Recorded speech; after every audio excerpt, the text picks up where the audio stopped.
એ જીવીને ગયા છે, એ અમર થયા છે.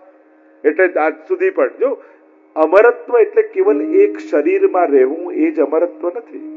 કોઈના વિચારમાં જીવવું એ પણ અમરત્વ છે, કોઈની પ્રેરણામાં જીવવું એ પણ અમરત્વ છે, કોઈની લાગણીમાં જીવવું એ પણ અમરત્વ છે. જો આપણા ઘરના કેટલા વડીલો આજે પણ આપણે યાદ કરીએ, એવા ભગવતી હતા, એવા મરજાદી હતા, અને આજે પણ જેને યાદ કરો છો ને તમારી યાદમાં એ જીવે છે, તો એ મર્યા ક્યાં છે? એ અમર છે. આટલા આટલા મહાપુરુષો, આચાર્યો, સંતો, ભગવંતો આજે પણ સમાજ એને યાદ કરે છે. એટલે હજારો લોકોની પ્રેરણામાં જીવે છે, હજારો લોકોના વિચારમાં જીવે છે, હજારો લોકોની શ્રદ્ધામાં જીવે છે. તો એ મર્યા ક્યાં છે? એ અમરત્વ જ છે ને. કેવલ શરીરમાં જીવવું એ જીવન નથી. લોકોના વિચારોમાં અને લાગણીઓમાં જીવવું એ પણ અમરત્વનો પ્રકાર છે. નિવૃત્ત તરશૈર્વગીયમાનાદ ભવૌષધા ચોત્ર મનોવિરામ. આ તો ભવરોગને દૂર કરનારી ઔષધિ. પેલી ઔષધિ તો કડવી હોય, આ તો મીઠી છે. જેટલું પીતા જઈએ એટલે તો ગોપી ગીતમાં ગોપીજનો કહે છે ને, તવ કથામૃતમ તત્ર જીવનમ કવિ વિરીડિતમ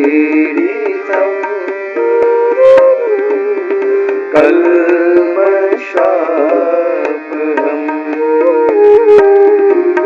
શ્રવણ મંગલમ શ્રીમદાતતમ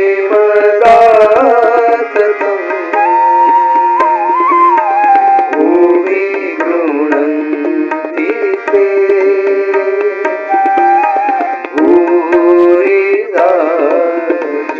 पुकारो मेरे साथ. ओ श्रीनाथ जी आवજો તમે વાટ જોઈ રહ્યા ક્યારના અમે. ગોપીઓ કહે છે, તવ કથામૃતમ તપ્ત જીવનમ.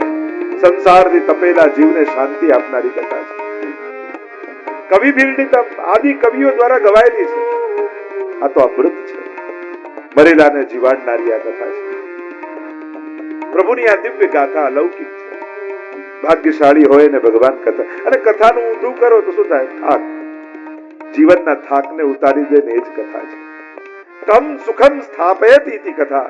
અર્થ કર્યો, તમ એટલે ક એટલે સુખ, અને પરમ સુખમાં જે સ્થાપી દે જ ભગવાનની કથા છે. અને એવી આ દિવ્ય કથા ભવરોગની ઔષધિ છે. પેલી ઔષધિ કડવી હોય, આ પરમ મધુર છે. પેલી ઔષધિ અમુક માત્રામાં લેવાની હોય, આને તો પીતા જ રહેવાનું હોય. પીબતમ ભાગવતમ રસમાલયમ મુહુરહો રસિકા ભુવિ ભાવુકા. આને તો વારંવાર પીતા રહેવાનું. પેલી દવા, પેલી ઔષધિ તો રોગ મટી જાય એટલે મૂકી દેવાની. આને તો મુક્તિ અને ભગવાન મળ્યા પછી પણ પીતા રહેવાની. જુઓ ને, સુખદેવજી અને પરીક્ષિત બંને એવા છે જેને ગર્ભમાં જ ભગવાનના દર્શન થઈ ગયા, છતાંય ભગવાનની કથામાં પરમ અનુરાગ છે. એવી આ કથા. એટલે કથા એ દવા નથી, એ તો ભોજન છે. દવા તો બીમાર પડીએ ત્યારે ખાઈએ ને મટી જાય ત્યારે મૂકી દેવાની, પણ ભોજન વગર તો જીવાય જ નહીં. એમ ભક્તો માટે કથા એ ભોજન છે, દવા નથી. જીવનનો આધાર છે. આપણે ત્યાં દિનકરદાસની વાર્તા આવે ને 84 વૈષ્ણવમાં, મહાપ્રભુજી કથા કહેવાનું શરૂ કરે ને પહેલા તો આવીને બેસી જાય. એકવાર ખબર પડી કે મહાપ્રભુજી બિરાજી ગયા છે આચાર્ય પીઠ પર, કથા શરૂ કરી.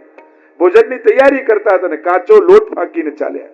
કોઈ કહ્યું ભોજન તો કરી લો, તો કે પેટ તો ગમે તેમ ભરી લઈશ, પણ ઠેઠ માટેનો અવસર ચૂકી જઈશ ને તો જીવનમાં બહુ મોટું નુકસાન કરી લઈશ. આ ક્ષણો જો ચૂકાઈ જશે તો જીવનમાં બહુ મોટું નુકસાન થશે. આપણા ગામમાં ભગવત કથા ચાલતી હોય અને જો 10 મિનિટ પણ ચૂકાઈ જાય ને એ બહુ મોટું નુકસાન છે. કારણ કઈ ક્ષણે કઈ વાત આપણા ચિત્તને સ્પર્શી જાય અને જીવન બદલાઈ જાય કોણ જાણે. અને હું મોડો ગયો ને મારા કામની વાત ચૂકી ગયો, જેનાથી મારું આત્મકલ્યાણ થવાનું હતું. આનાથી મોટું નુકસાન બીજું શું હોય? પૈસા ગયા, જો કોઈ પૈસા બગાડી ગયું એ નુકસાન નથી, કોઈ ઘર બગાડી ગયું એ નુકસાન નથી, કોઈ ગાડી બગાડી ગયું એ નુકસાન નથી, પણ કોઈ મન બગાડી જાય ને એ બહુ મોટું નુકસાન છે. અને મનને પવિત્ર કરવાનું કોઈ એકમાત્ર સ્થાન હોય તો એ ભગવત કથા છે. અહીંયા તમે તમારે કંઈ નથી કરવાનું, તમારે બેઠા જ રહેવાનું છે, સાંભળવાનું છે. અને સાંભળતા સાંભળતા ક્યારેય ભગવાન તમારા ચિત્તમાં પ્રવેશી જશે ને તમને ખબર નહીં પડે. એટલે હું તો કથા શરૂ થતી હોય ને ત્યારે પહેલા જ દિવસે બધાને કહી દઉં કે બધા જ પહેલા જ દિવસે પોતાની સેલ્ફી પાડી લેજો ચહેરાની, કારણ કે ત્રીજા દિવસે એ જ ચહેરો જુદો હશે, એ જ આંખો જુદી હશે, એ જ મનના વિચારો જુદા હશે, હૃદયની ભાવનાઓ કંઈક જુદી હશે, કારણ કે સત્સંગ સ્પર્શે જ છે. આ ભગવાનની વાણી ક્યારે નિષ્ફળ નથી જતી, એ તો આપણા મનને પવિત્ર કરે જ છે. આ ભગવાનની કથાનો પ્રભાવ છે. મેં તો દુનિયામાં કેવા કેવા ઘટનાઓને જોયું છે, જે ભગવાનમાં ન માનતો, જે પાપમાં રત હોય, જેને પાપમાં પણ એકવાર કથામાં આવે ને કેવા જીવન બદલાઈ જાય. રોજ બરોજની આ ઘટનાને જોઈએ છે. સંજોગો બદલાય ચમત્કાર નથી, માણસ બદલાઈ જાય બહુ મોટો ચમત્કાર છે. આપણે તો આને ઘર કંકુ નીકળ્યું, ભભૂત નીકળ્યું એ ચમત્કાર નથી, આખો માણસ બદલાઈ જાય. લોકો જે એમ કહેતા કે અમે તો આવું નતા હો, અમે તો માનતા નહીં, અમે તો આવો ભાવે નતો, પણ એકવાર 7 દિવસ કથા સાંભળીને અમારું આખું જીવન બદલાઈ ગયું. આનાથી મોટો ચમત્કાર બીજો શું હોય કે માણસ બદલાઈ જાય. એટલે ઘણી વાર લોકો આ તો બિલકુલ માનતા નથી. મેં તો નથી માનતા, તો એને નામાં શ્રદ્ધા છે ને, અને શ્રદ્ધા બદલાવતા ક્ષણોની વાર લાગે છે. એ જ હામાં બદલાઈ જશે. શ્રદ્ધા તો છે જ, કારણ કે એને શોધવાની કોશિશ તો કરી જ નથી, એને તો ધારી લીધું છે કે આ બધું નથી. નામાં શ્રદ્ધા જ છે ને, નામાં એનું સંશોધન નથી, એની શ્રદ્ધા જ છે. કોઈ સંશોધન કરીને ના સ્વીકારી હોય તો સમજી શકાય, નાની શ્રદ્ધા છે. એટલે કે શ્રદ્ધા છે, નામાં છે, એ હામાં બદલાતા ક્ષણોની વાર લાગે છે. માણસને બદલાઈ જતા કે વર્ષોની તપશ્ચર્યાની જરૂર નથી હોતી. કોઈ મહાપુરુષનો સંગ થાય અને ક્ષણોમાં જીવન બદલાઈ જાય. એ વાલીઓ ક્યારે વાલ્મીકી થઈ જાય કોને ખબર. આ પ્રભાવ પ્રભુની શ્રદ્ધાનો છે, કથાનો છે, ચરિત્રનો છે. પરીક્ષિત મહારાજ બહુ સુંદર વાત 10મા સ્કંદમાં કરે છે. ગુરુદેવ, કેવલ મારા ઉપર કૃપા છે એમ નહીં, મારા પૂર્વજો ઉપર પણ કેવી કૃપા ભગવાનની છે. પિતા મહામે સમરે મરંજય દેવ વ્રતાદ્યા તીર્થૈ સ્તિમિંગલૈ દુરત્યયં કૌરવ સૈન્ય સાગરમ કૃત્વા તરન્વત્સપદમ સ્મયત્લવા. ગુરુદેવ, કેવી કૃપા મારા પૂર્વજો ઉપર પ્રભુની રહી છે, અને એટલે જ કદાચ પાપના બદલામાં ભગવાને કથા મને આપી છે. મેં તો અપરાધ જ કર્યો, પણ એના બદલામાં મને સુખદેવજી અને ભાગવતની કથા મળી. આવું કોઈ કર્મથી ન થઈ શકે, પુણ્યથી ન થઈ શકે. ભગવાનનો અમારા પ્રત્યેનો પક્ષપાત છે, એટલે આવું થયું. અને પક્ષપાત કેમ છે? કારણ કે અમારા વડીલો બધા ભગવદીઓ હતા, ભક્તો હતા.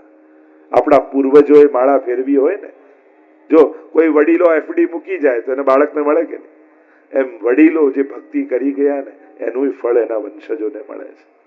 પિતા મહામે યાદ કરે છે પરીક્ષિત મહારાજ, અમારા વડીલો જયારે યુદ્ધના મેદાનમાં ઉભા હતા અને મહાભારતનું યુદ્ધ, કેવા કેવા તિમિંગલો સામેના પક્ષમાં ઉભા છે. કૃપાચાર્ય, દ્રોણાચાર્ય, ભીષ્મજી, અશ્વત્થામા, અમુક તો ચિરંજીવીઓ છે જેને કોઈ મારી ન શકે.